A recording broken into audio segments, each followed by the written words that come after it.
হালধি দি দিম।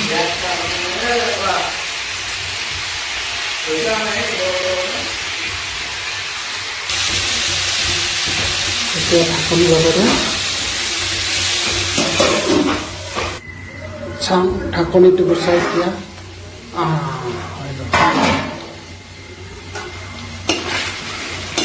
তেল উঠি আহিছে। এতিয়া মই আদা নহৰু পেষ্টটো দি দিম ইয়াতে। আদা নহৰু মই আগতে দিয়া নাই, তেলটো ওলাই লৈছোঁ। তেলটো ওলোৱাৰ পিছত এইখিনি আদা নহৰুটো এতিয়া দি দিম। আৰু গৰম মছলা কৰি কিনে দি দিছোঁ।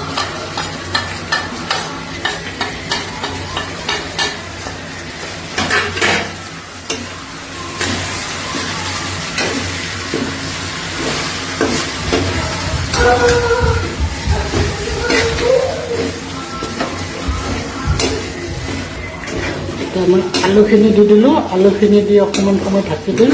তাৰপিছত অলপ পিছত পানী দিম। আলুখিনি অলপ সিদ্ধ হোৱাৰ কাৰণে পানী দিব লাগিব।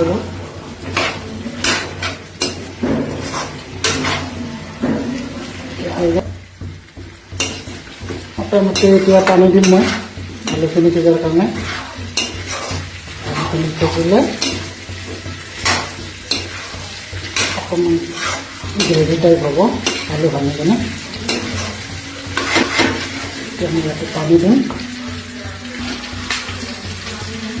গৰম পানী দি দিছোঁ।